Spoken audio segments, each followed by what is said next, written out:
Good morning, Team Alabama. We are going to talk about how to do a Newsela. Okay, so you're going to go to this site, www.newsela.com, and you're going to pull up this article. And the article that we're going to do for the example, and we'll do this together and you can turn this in, is negligence probed in deadly Beirut blast amid public anger. So you can pause that and look that up at www.newsela.com. And there's a code to get in. And the code to get in is this 98Y2EF, and those letters are capital. And on your Google Doc, you're going to put a who, a what, a when, a where, a why, and a how, and a main idea. Okay? And on the main idea is always the title. So you will add the title to your main idea. And we're going to read this at the max level, and then you can drop down and do it at your level so that you are reading it and the vocab is maybe not as difficult.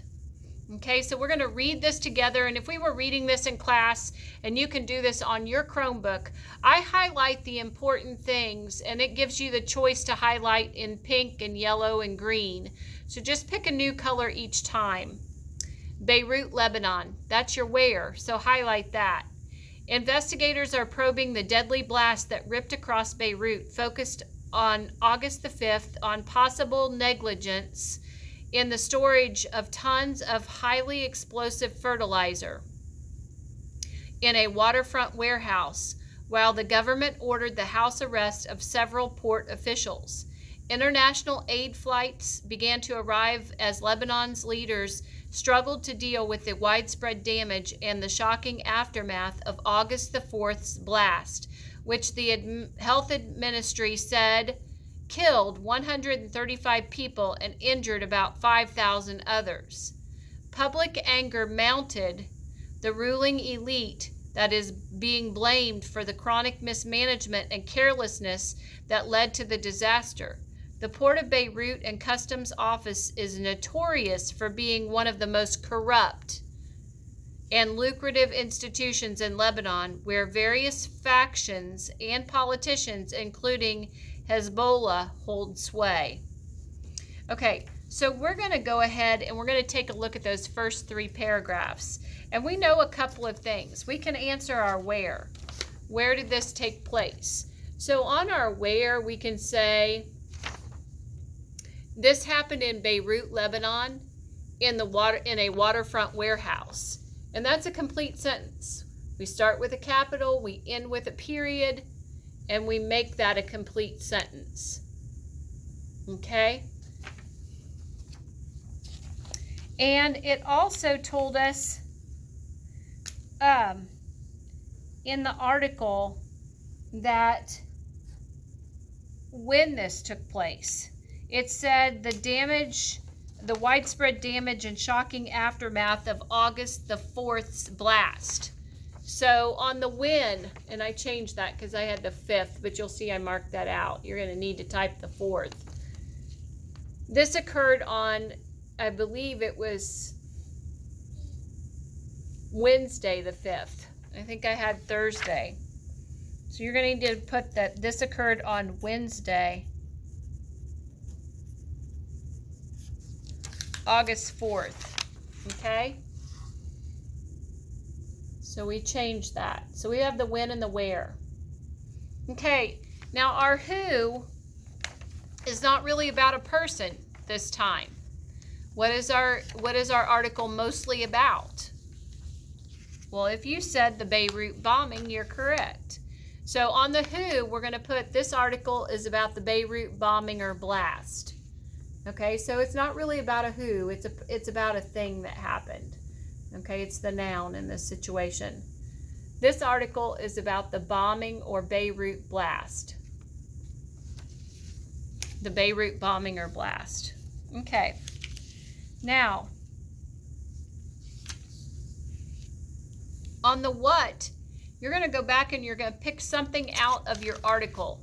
And you're going to use it, and you're going to use one of those things that we call text evidence, or when we cite text evidence, how we prove it. And on the wall behind me, you can kind of see on those sentence strips, there are a whole bunch of those. But for example, you might use according to the text, or you might use the information in the text states, or in the article it states. Several others. When reading this article, I found the evidence suggests, the information in the text states, according to the article, according to the text. Any of those are appropriate that you could use. So in the what on this one, we might put, according to the text, there was a deadly blast that ripped across Beirut in a waterfront warehouse. So we have the who, the what, the when, and the where. Okay, I'm going to give you your what again. According to the text, there was a deadly blast that ripped across Beirut in a waterfront warehouse.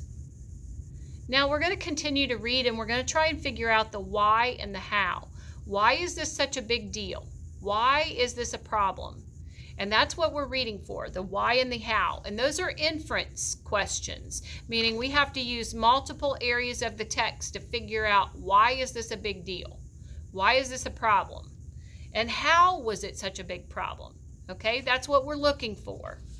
Okay, so in our Newsela article, we're going to go back and we're going to finish reading that. The investigation is focusing on how 2,750 tons of ammonium nitrate, a highly explosive chemical used in fertilizers, came to be stored at a facility for 6 years, and why nothing was done about it. Losses from the blast are estimated to be between $10 billion and to $15 billion. Beirut Governor Marwan Aboud told the Saudi-owned TV station Al Hadith that, adding that nearly 300,000 people are homeless. Beirut as we know it is gone. People won't be able to rebuild their lives, said Amy, a woman who swept glass from a small alley beside a tall building that served as a showroom for a famous Lebanese designer and was a neighborhood landmark. This is heck. She used the other word. How are they, the people, going to survive? What are they going to do? She said, blaming the officials for their lack of responsibility and stupidity by allowing that ammonium nitrate to sit there for 6 years and not do anything about it. Hospitals were overwhelmed by the injured. One that was damaged in the blast had to evacuate all its patients to a nearby field for treatment.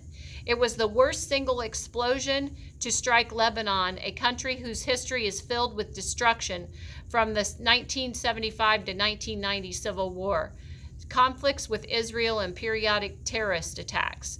Lebanon already was on the brink of collapse amid a severe economic crisis and the coronavirus pandemic.